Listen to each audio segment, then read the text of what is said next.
자, 우리 함께 인사하겠습니다. 예수의 피밖에 없습니다. 이렇게 인사하겠습니다.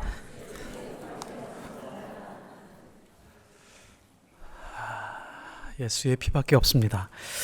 자, 한 번 더 인사하겠습니다. 지적과 원망 대신에 칭찬과 감사로 하나님의 만복을 향유하세요. 불안할 때 말씀의 길만 따르면 된다라는 제목으로 하나님 말씀 전하겠습니다. 6월 6일, 7일, 1박 2일 동안 우리 교회 성지순례를 떠나게 됩니다. 목표 지점은 증도이지만 지나가는 과정 중에 야월교회랑 염산교회가 있습니다. 이 야월교회와 염산교회는 우리나라 기독교 역사에서 굉장히 중요한 교회인데요. 1950년 6.25 한국전쟁이 일어났을 때 굉장히 큰 순교가 있었던 그런 교회입니다. 특히 이 야월 교회는요, 유엔군하고 이제 국군이 북한군이 남쪽으로 점령하고 있었을 때 유엔군하고 국군이 이렇게 올라오면서 수복하려고 할 때 그때 이제 마을에 있던 사람들이 환영하고 그랬었거든요. 그때 교인들이 많이 이제 환영을 했습니다. 북한군이 이제 퇴각을 하면서 환영하는 그런 인파들을 보면서 주로 교인이 있는 곳을 보고 교인들을 다 죽이는 그런 일들이 있었습니다. 북한군 공비들이 어떤 교인들은 돌에 묶어서 물에 빠뜨려 죽이고요. 어떤 교인들은 땅을 파서 6m인가 거기에 파서 수십 명을 묻어버렸습니다. 그리고 야월 교회는 완전히 불태워졌고요. 그 교회에 속해 있었던 65명이 전체가 다 순교를 했습니다. 예수님을 부인하고 신앙을 거부하면 살 수 있었습니다. 그런데 어느 한 사람 부인하지 않았습니다. 최판식 집사님이라는 분이 계셨는데 그때 도망쳐 나왔습니다. 몰래 빠져나왔었는데 자기 혼자 도망쳤다라고 하는 것을 확인하고 나서 자수하러 갑니다. 북한 공비에게. 자수하러 갔을 때 몽둥이에 맞아서 순교를 하게 됩니다. 야월교회 교인들은 그렇게 순교를 하려고 하긴 했지만 본인들을 죽이려고 오고 있는 그 북한 공비들이 얼마나 두려웠을까요? 얼마나 무서웠을까요? 야월교회에서 차로 한 10분 정도 가게 되면 염산교회라고 있습니다. 그 교회에 또 마찬가지입니다. 국군과 유엔군을 환영하던 사람들 중 특별히 이제 고등학생으로 기억을 하고 있는데 기삼도라고 하는 학생이 있습니다. 그 학생이 환영을 하고 있었는데 북한 공비가 그것을 알고 죽창으로 찔러서 죽이게 됩니다. 그리고 순교를 당했습니다. 어른과 아이 할 것 없이 특별히 가족 단위로 학살을 많이 저질렀는데요. 이 교회는 교인이 100명이었습니다. 100명 중에 3분의 2 이상 77명의 사람들이 목에 큰 돌을 매단 채 수장이 되었습니다. 어른들은 신앙이 있으니까 그렇다 치고 어린아이들도 많이 죽었습니다. 그 어린아이들이 죽어갈 때 얼마나 두려웠을까요? 얼마나 무서웠을까요? 그 어린아이들이 죽어가는 그 모습을 보고 엄마 아빠의 심정이 어땠을까요? 얼마나 괴롭고 고통스러웠을까요? 당시 6살이던 아이가 지금 성장해서 장로님이 되셔서 그 교회를 안내해주고 계시다는데 2019년에 그런 얘기를 들었는데 지금도 그러신지는 모르겠습니다. 예루살렘에 핍박으로 흩어진 사람들이 많이 모여있던 지역이 있었는데 그곳이 아마 다메섹이었던 것 같습니다. 예루살렘 교인들이 한 10,000명 정도가 됐었는데 핍박으로 인해서 제자들, 사도들 이외의 핵심 멤버 외에는 모두 다 동서남북으로 다 흩어졌습니다. 아마 다메섹 지역으로 많이 도망가 있었던 것 같습니다. 그래서 사울을 위시한 여러 사람들, 그러니까 경찰들이었겠죠. 경찰들이 마치 북한 공산군처럼 인간 사냥을 하기 위해서 다메섹으로 지금 가고 있었습니다. 예수님을 부인하지 않으면 분명히 스데반 수준의 처형을 했을 가능성이 매우 높습니다. 그냥 표면상으로는 예수 믿는 사람들을 잡아다가 예루살렘에 투옥시키려고 했었던 것이지만 실제 현실적으로는 그게 어렵습니다. 예루살렘에서 일주일 동안 그 다메섹으로 갔어야 되고요. 다메섹에서 수십 명, 수백 명의 사람을 잡아서 예루살렘으로 돌아와서 재판받고 감옥으로 넣으려고 하면 그 과정이 비용도 많이 들고요. 도망가는 사람도 많았었기 때문에 분명히 이 사람들, 살기 등등한 사람들은 분명히 그 자리에서 그 사람들의 신앙을 확인하고 죽이려고 했을 가능성이 매우 높습니다. 우리는 지금 전지적 작가 시점으로 사울이 회심했다는 것을 알고 있지만 다메섹에 있는 사람들은 두려움과 공포로 하루하루를 살았어야 됩니다. 분명히 사울을 비롯한 많은 사람들이 예수 믿는 사람들 잡으러 온다는 그 소문을 알고 있었습니다. 그러면 이 사람들은 또 선택을 해야 되죠. 또 다른 데로 피신해야 되나, 또 도망가야 되나, 아니면 이제 좀 믿음이 확고해졌으니까 이 자리에서 순교해야 되나, 여러 가지 이 생존에 대한 문제를 안고 하루하루 매일매일 살았어야 됩니다.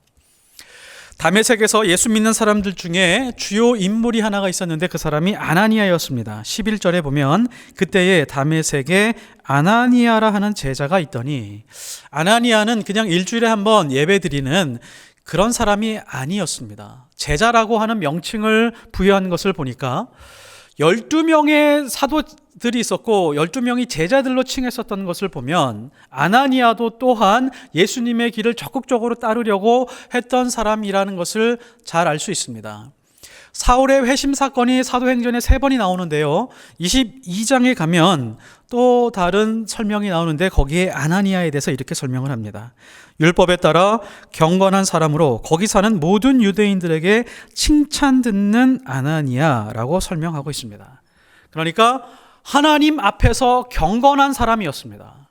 하나님 앞에서 거룩한 사람으로 살아가고 있었습니다. 그리고 모든 유대인들, 그곳에 거주하고 있는 모든 유대인들이 저 사람의 신앙은 정말 뛰어난 사람이야, 본받을 만한 사람이야, 인격과 신앙과 성품 여러 면에서 뛰어난 사람이다라고 인정받는, 그런 칭찬받는 사람이었습니다. 그러니까 아나니아는 그 다메섹 지역에 있는 유대인들 뿐만이 아니라 거기에 있는 예수 믿는 사람들의 리더였을 가능성이 매우 높습니다. 사도 바울은 영악했기 때문에 분명히 아나니아부터 체포해서 본보기로 죽이려 했을 것입니다. 아나니아의 마음속에는 두려움과 공포, 불안함이 자리 잡고 있었습니다. 그러던 어느 날 주께서 환상 중에 불러 이르시되 아나니아야 하시거늘 대답하되 주여 내가 여기 있나이다 하니, 하나님이 아나니아를 부를 때 그 대답하는 태도를 보니까 마치 선지자가 하나님 앞에 대답하는 것 같습니다. 선지자처럼 하나님과 아주 친밀하고 긴밀한 관계였었던 것 같습니다. 그 전에 사울아 사울아 라고 불렀을 때 사울은 이렇게 대답했죠. 주여 뉘시니까. 그러니까 전혀 관계없는 사람처럼 그렇게 대답을 했지만 지금 아나니아는 주님 내가 여기 있나이다. 이것은 하나님 말씀만 해주십시오. 하나님은 지금 제 인생에 가까이 계신 줄을 믿습니다. 말씀만 하시면 그 말씀에 순종할 준비가 되어 있습니다 라고 하는 그런 응답이었습니다. 11절로 넘어가게 되면 주님은 자세한 배경 설명을 해주지 않고 대뜸 이렇게 말씀하십니다. 주께서 이르시되 일어나 직가라 하는 거리로 가서 유다의 집에서 다섯 사람 사울이라는 사람을 찾으라. 그가 기도하는 중이니라. 다메섹에서 있었던 그 그리스도인들이 알고 있던 그 사울, 아나니아가 생각하고 있던 바로 그 사울이었습니다. 하나님이 아주 자세하게 설명을 해주고 있는데요. 직가라고 하는 것은 고들직자에다 거리가자입니다. 그러니까 지금으로 말하면 강남대로 혹은 거기 그 근처에 가면 김간에, 김씨네 이렇게 정확하게 주소를 알려주신 것입니다. 사울도 그냥 사울이 아니라 다섯 사람 사울, 여러 사람의 사울이 있을 텐데 그 중에도 다소 출신의 사울이라고 말한 것 보면 온 그리스도인들이 공포를 느끼고 있었던 바로 그 사울이었습니다. 지금 이 말씀을 듣고 있었던 이 아나니아는 굉장히 당황스럽고 보통 심각한 문제가 아닙니다. 자, 이 지점에서 우리가 분명히 살펴봐야 될 것이 있습니다. 하나님은 말씀하셨고 지금 아나니아는 들었습니다. 자, 이 상황에서 아나니아의 내면에서 어떤 일이 일어나고 있으며, 그리고 아나니아는 어떤 갈등 속에서 무엇을 선택해서 어떻게 살아가고 있는지를 우리에게 성경이 보여주고 있습니다.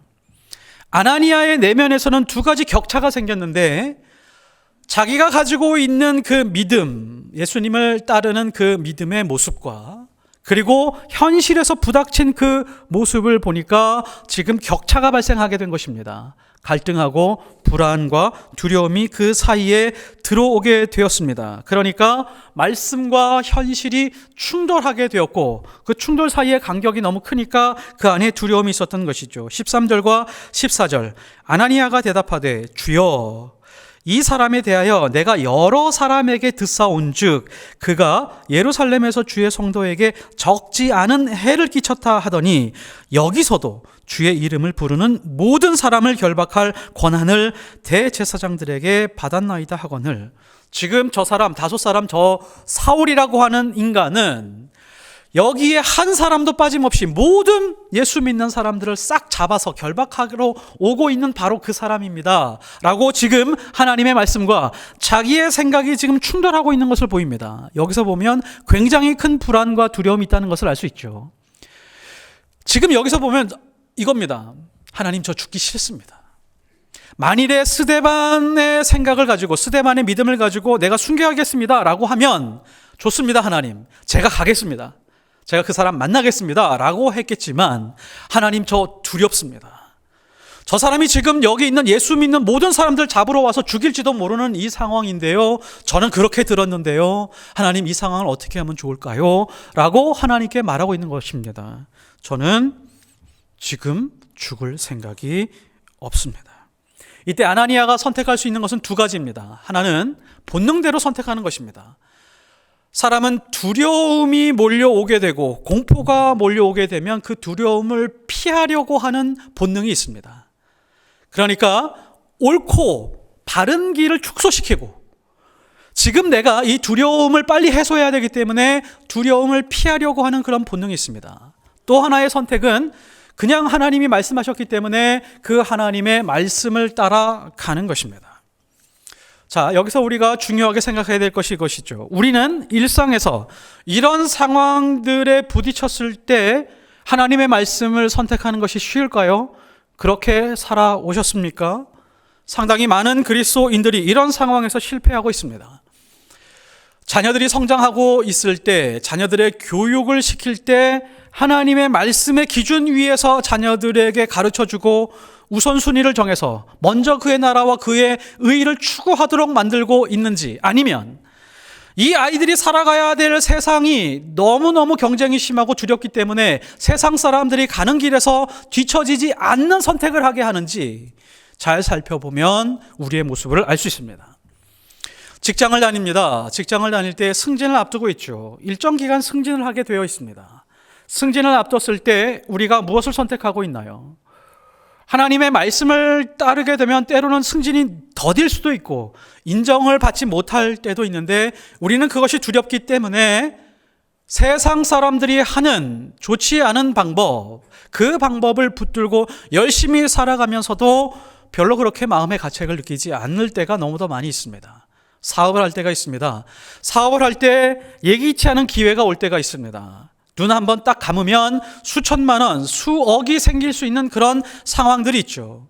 하나님의 말씀을 붙들고 있으면 이거 그냥 포기해야 되는데, 아니야, 이런 기회 인생에 몇 번 없어 라고 하면서 그거 붙들고 놓지 않을 때가 많이 있습니다. 그렇지 않다면 우리는 일상생활 속에서 심각하게 자존심의 손상을 입을 때가 간혹 있습니다. 자존심의 손상을 입으면서 내 인생이 짓밟히는 것 아니야 라고 그렇게 생각하면서 괴로울 때가 있습니다. 그럴 때도 말씀을 따르기보다는 공격적으로 변할 때가 있습니다. 그 사람을 공격하지 못하면 자기 자신을 자학할 때가 때로는 있다는 것이죠. 김창옥 교수님 잘 아시죠? 김창옥 교수님이 멋진 말을 했습니다. 나이 먹고서 인격의 냄새가 나야지 자존심의 냄새가 나면 참 보기 좋지 않습니다. 저는 이 말이 굉장히 가슴에 크게 와 닿았습니다. 이렇게 나이 들어가야겠구나. 이렇게 멋진 어른이 되어야겠구나. 누군가 나를 만났을 때, 내가 누군가를 만났을 때 자존심의 냄새가 나지 않게 해야겠구나. 이분이 이런 말을 합니다. 자존심은 꽃과 같은 것입니다. 꽃이 떨어지면 존재감이 사라지고 아름다움이 사라지고 내가 이 세상에서 아무 의미 없는 사람인 것 같이 느껴져서 괴롭고 고통스럽지만 그렇지 않습니다. 열매는 꽃이 떨어지고 난 다음에 시작이 됩니다. 자존심이 상한다고 죽어버리려고 하는 나무는 없습니다. 그런데 유일하게 사람만 자존심이 여러 번 짓밟히면 죽어버리고 싶은 마음을 가집니다. 나무는 절대로 꽃이 떨어졌다라고 해서 자기 자신을 자학하거나 다른 나무를 죽이려고 하지 않습니다. 오로지 사람만 그렇습니다. 꽃이 떨어지기 시작했을 때, 자존심이 완전히 무너지고 짓밟혔을 때, 그때부터 열매가 시작이 됩니다. 우리가 그것을 잊지 않았으면 좋겠습니다. 아나니아를 통해서 우리에게 가르쳐 주는 것이 있습니다. 아나니아는 주님께서 자신이 가지고 있는 두려움을 있는 그대로 말합니다. 저 사람 두렵습니다. 전 죽음이 두렵습니다. 라고 하나님 앞에 그 불안함과 두려움에 대해서 그대로 말씀을 드립니다. 근데 결론적으로 보면 아나니아는 어떻게 했죠? 내면의 불안과 두려움이 가득 차 있을 때 어떤 선택을 하냐면 말씀을 따라가는 선택을 합니다. 이거 쉽지 않은 선택입니다. 불편하고 껄끄러운 사람 만나는 것도 힘든데 자기 자신을 죽이려고 드는 그 사람을 만나는 것 공포입니다. 두려우면 피하면 되지만 하나님 말씀을 따라가서 순종을 하게 되면 죽을 수도 있는 상황이지만 그것이 하나님의 깊으신 뜻이고 그 안에 은혜가 있다는 것을 깨닫고 두렵지만 한 걸음 한 걸음 직가를 향해서 걸어갑니다. 저 악한 사람, 사탄에 사로잡힌 사람 같은 그 사람에게 한 걸음 한 걸음 걸어가고 그때 하나님께서 놀라운 하나님의 계획과 비밀을 알려주게 됩니다. 15절에서 16절 보면 주께서 이르시되 가라. 이 사람은 내 이름을 이방인과 임금들과 이스라엘 자손들에게 전하기 위하여 택한 나의 그릇이라. 그가 내 이름을 위하여 얼마나 고난을 받아야 할 것을 내가 그에게 보이리라 하시니. 하나님은 사울을 그릇으로 삼겠다라고 말씀을 하십니다. 지금 아나니아가 너무 두려워하고 공포 안에 있으니까 그것에 대해서 좀 비밀을 살짝 열어서 알려주신 것 같습니다. 그릇이라고 표현했지만 이 말씀 전체를 보면 하나님의 의도는 이겁니다. 사울이라고 하는 사람이 있는데 그리스도인들에게는 굉장히 큰 장애물입니다. 아주 커다란 벽입니다. 도저히 넘을 수 없는 공포스러운 벽입니다. 그런데 하나님은 그 벽을 넘어뜨려서 내가 다리로 삼을 것이다. 생명의 다리로 삼을 것이다. 라고 하는 하나님의 뜻입니다. 수많은 죽어가는 이방인들, 그리고 자기의 권력으로 자기 인생을 누리고 있는 임금들, 그리고 자기 잘난 맛에 살아가고 있는 유대인들, 그 사람들과 연결하는 생명의 다리로 삼을 것이다. 벽이 높을수록, 벽이 두꺼울수록, 벽이 튼튼할수록 하나님이 그 벽을 넘어뜨리면 그것은 다리로 변하게 된다라고 하는 것을 알려주시는 것입니다. 이집트에서 탈출한 그 이스라엘 백성들에게 홍해는 벽이었습니다. 도저히 건널 수 없는 벽이었죠. 그 자리에서 다 죽을 수밖에 없었습니다. 그 주변에 있는 모든 국가들이 다 배를 가지고 와서 그 바다에 띄워서 이스라엘 백성을 태운다라고 할지라도 다 건너갈 수 없는 그런 벽이었습니다. 그런데 하나님은 그 벽을 무너뜨리시고 길을 만드셨죠. 하나님의 은혜가 임할 때는 바로 이런 일들이 일어나게 됩니다. 홍해를 건너고 나서 그 거대한 벽들은 보호막으로 변하게 되었습니다.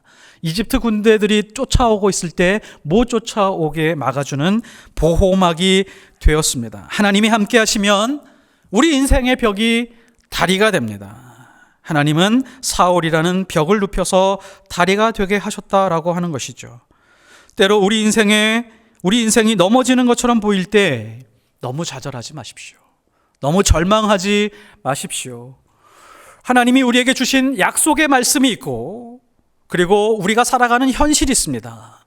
근데 살아가다가 보면 이 격차가 굉장히 크게 느껴질 때가 있습니다. 말씀이 이루어지는 것 같지 않은데, 말씀은 성경 안에 그 시대에만 이루어졌었던 것 같은데, 나의 믿음과 내가 가지고 있는 말씀과 내 현실의 격차가 너무 커져 보일 때가 있습니다. 자, 근데 격차가 너무 클 때, 그때 하나님이 일하실 때입니다. 댐이 있죠. 댐은 높이와 높은 곳과 아래가 격차가 클 때 큰 에너지를 발휘하게 됩니다. 물이 떨어지는 그 수력에 의해서 전기도 만들고 여러 가지 발전을 할 수 있게 됩니다. 격차가 작을수록 에너지는 작게 되죠. 우리의 믿음과 우리가 가지고 있는 말씀과 현실의 격차가 너무 클 때, 오히려 그때 하나님의 은혜를 잊게 되면 그리스도인들이 가장 큰 에너지와 힘을 발휘할 수 있는 그 시기가 됩니다. 폭포가 있습니다. 작은 폭포도 아름답지만 정말 아름다운 폭포는 격차가 큰 폭포입니다. 높이와 낮은 곳이, 높은 곳과 낮은 곳이 격차가 클 때입니다. 그 높은 곳에서 떨어지는 폭포가 아름답죠. 격차가 클 때. 우리의 인생의 현실, 우리가 가지고 있는 말씀, 그 격차가 클 때, 그 격차 안에서 우리가 가지는 감정은 불안과 두려움입니다. 때로는 공포일 때도 있습니다. 그때 우리는 불안과 공포를 붙들지 않고 내 안에 가지고 있는 작아 보이는 그 생명의 말씀을 붙들고 한 걸음 한 걸음 걸어가는 것입니다. 그러면 한 걸음 한 걸음 걸어갈 때 시간이 지나면 그 불안과 공포가 서서히 사라지는 놀라운 역사를 경험하게 될 것입니다. 하나님이 우리의 현실 속에서 우리의 믿음을 성장시킬 때 사용하는 방법이 바로 이겁니다. 현실과 내가 가지고 있는 믿음의 격차를 크게 만드실 때입니다. 그 현실에 맞춰 살아갈 때 두려움을 선택하지 마십시오. 본능을 선택하지 마십시오. 야, 믿는 사람들도 다 그래. 믿는 사람들도 다 이렇게 살아.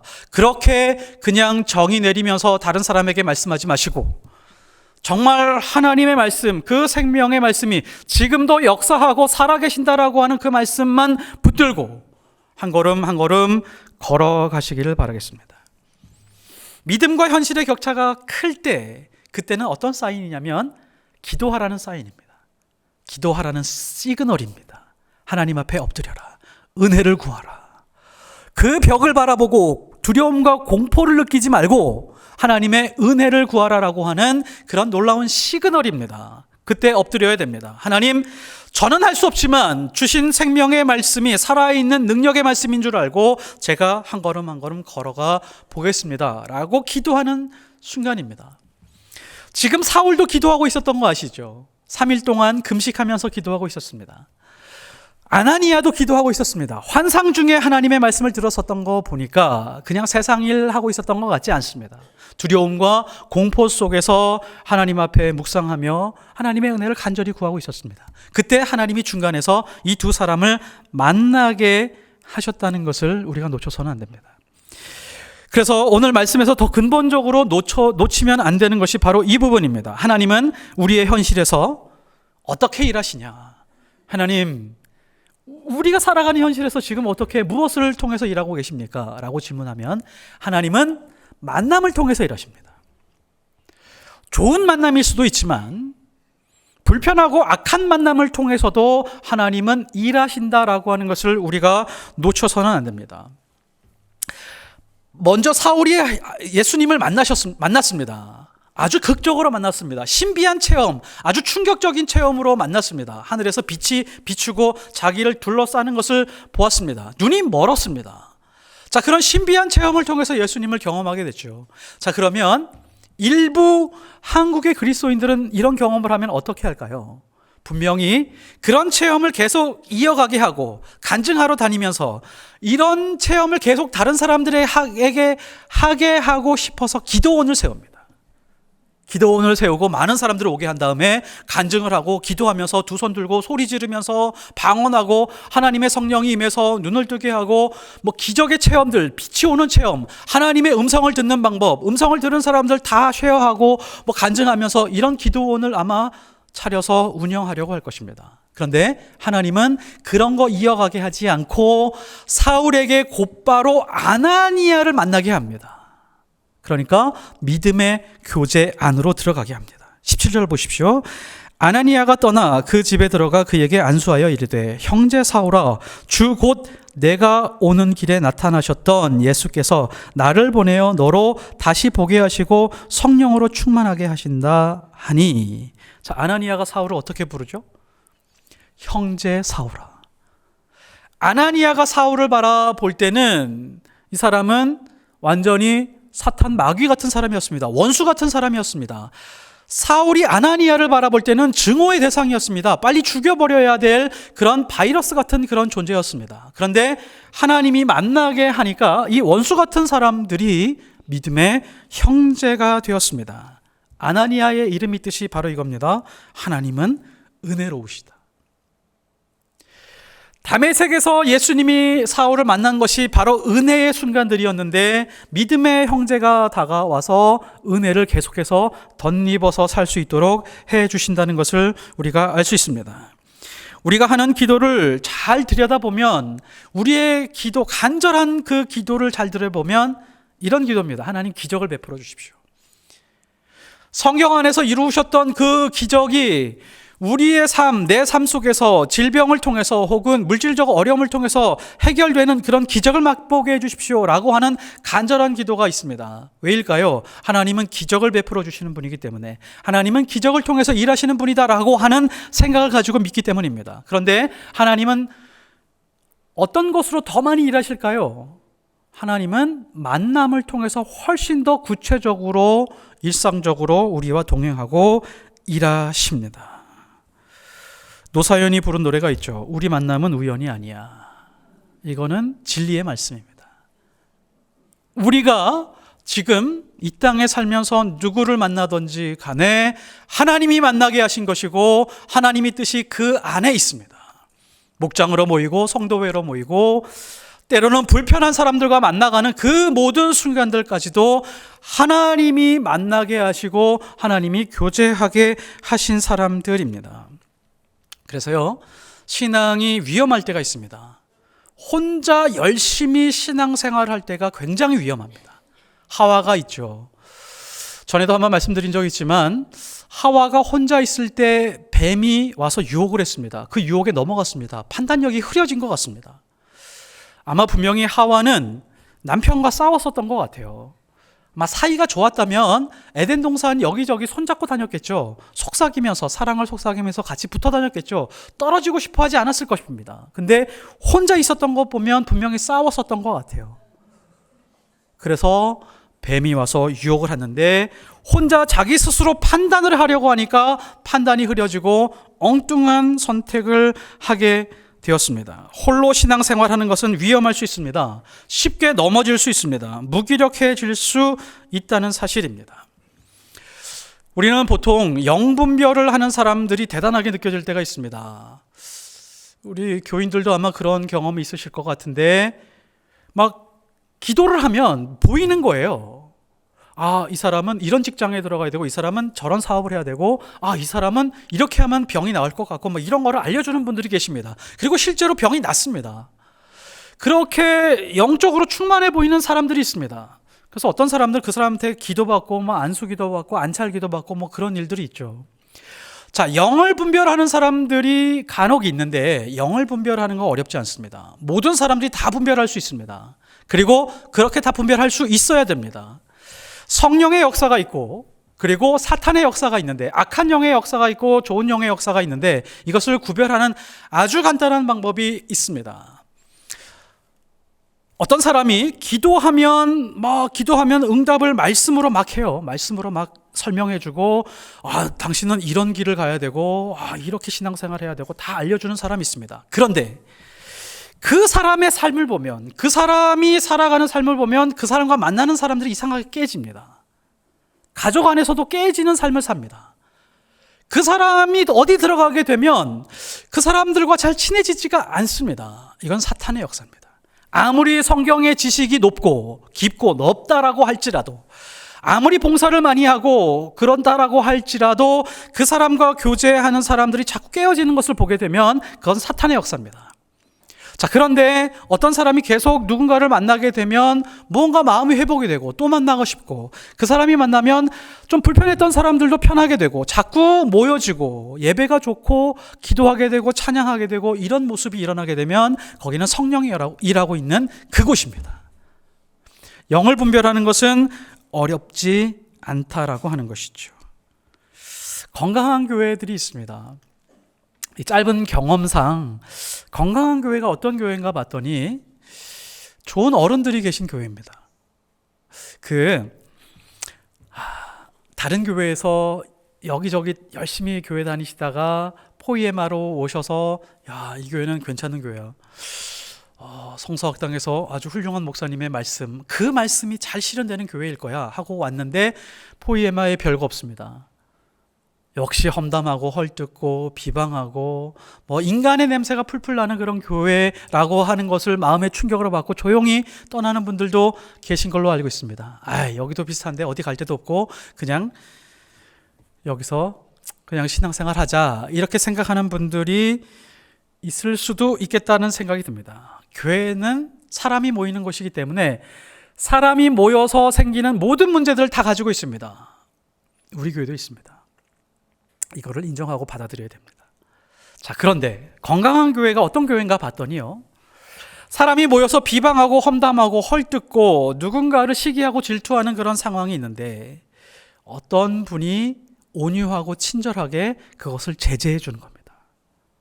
그래서 그걸 잘 따라줍니다. 그런 교회가 건강한 교회더라고요. 모든 교회가 다 그런 교회들입니다. 그런데 그런 어른들이 그런 신앙의 모습으로 잘 조율해 가는 교회들, 그런 교회들이 건강한 교회더라고요. 우리 교회도 그런 분들 몇 분 계십니다. 여러 분 계십니다. 우리 교회는 그래도 다른 교회들보다 험담하고 비방하고 막 그렇게 시기하고 질투하고 이제 그런 부분들은 많이 발견할 수 없었습니다.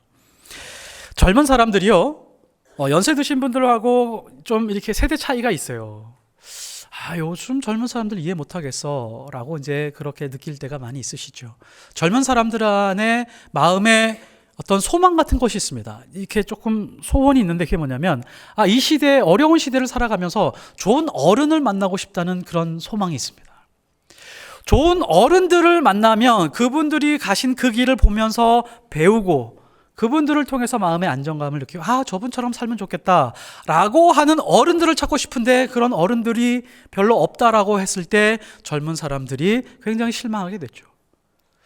우리 교회 안에서 좋은 어른들이 많이 계십니다만 좋은 어른들로 더 많이 계셔 주셨으면 좋겠습니다. 그럴 때 교회가 건강한 교회가 됩니다. 말씀의 결론을 맺겠습니다. 아나니아에게는요, 불안과 두려움이 있었습니다. 자기가 가지고 있는 믿음과 그리고 말씀, 그리고 현실에 있는 그런 상황들 속에 비교해 보니까 격차가 컸습니다. 그 안에 두려움과 공포, 또 아픔이 있었습니다. 그 사이에서 어떻게 할까 고민했었던 것 같습니다. 죽음에 대한 두려움도 있었지만 그래도 아나니아는 말씀에 따라서 순종해야겠다라는 생각으로 그 말씀을 따라 한 걸음 한 걸음 걸어가기 시작했습니다. 그러자 하나님께서 보여주신 놀라운 은혜와 섭리를 깨닫게 됐습니다. 아마 이랬을걸요. 시간이 지나면서 나를 통해서 안수받고 눈을 뜬 저 바울이 되어 십자가의 복음을 증거하기 위해서 온 생애를 쏟아붓는 것, 바울 때문에 교회가 곳곳에 생겨나는 것을 보면서 아나니아는 내가 그때 하나님의 말씀에 순종한 것 너무 잘했다. 내 인생이 너무 영광스럽구나. 하나님 손에 붙들려서 쓰임받은 것이 이렇게 영광스러운 것이구나 라고 그렇게 아마 큰 은혜를 누렸을 것입니다. 핍박자 사울은 거대한 벽처럼 느껴졌습니다. 그리스도인들에게 벽이었습니다. 장애물이었습니다. 그런데 하나님의 은혜를 구하고 하나님의 뜻이 실현되니까 그 벽이 넘어져서 생명의 다리가 되었습니다. 그리고 하나님은 기적보다는 만남을 통해서 일하십니다. 믿음 안에서 만남과 관계가 없으면 풍성함이 없습니다. 메마른 신앙이 될 수밖에 없습니다. 건조한 신앙이 될 수밖에 없습니다. 때로 홀로 신앙생활하는 기간도 필요합니다. 인정합니다. 혼자 깊이 기도하고 혼자만 독립적으로 기도하고 말씀을 봐야 되는 그 시기가 분명히 있습니다. 자, 그러나 그때 좋은 교육자들과 연결고리는 끊지 마십시오. 우리 교회의 교육자들이 아니더라도 좋은 교육자들과 함께 말씀을 나누고 기도를 부탁할 수 있는 그런 연결고리가 꼭 있어야 됩니다. 불안과 두려움이 있을 때 말씀에 순종하며 승리하는 주님의 자녀들이 되시기를 예수 그리스도의 이름으로 축복합니다. 기도하겠습니다. 하나님, 말씀의 은혜를 받고 말씀을 붙들고 살아가면서도 우리가 살아가는 현실과 그 격차를 볼 때 불안과 두려움으로 올 때가 있습니다. 그때 본능을 따라서 두려움을 선택하지 않고 말씀을 붙들고 이 말씀이 생명의 말씀이라는 것을 믿고 확신하면서 한 걸음 한 걸음 걸어갈 수 있는 저희들의 믿음이 될 수 있게 도와주시옵소서. 세상에 살면서 거대한 벽처럼 장애물처럼 느끼는 그런 아픔 앞에서 하나님의 은혜를 구하게 하시고, 그리고 우리도 또한 그 벽이 생명의 다리가 되는 우리의 삶이 하나님의 손에 붙들려 생명의 다리가 되는 은혜가 있게 하옵소서.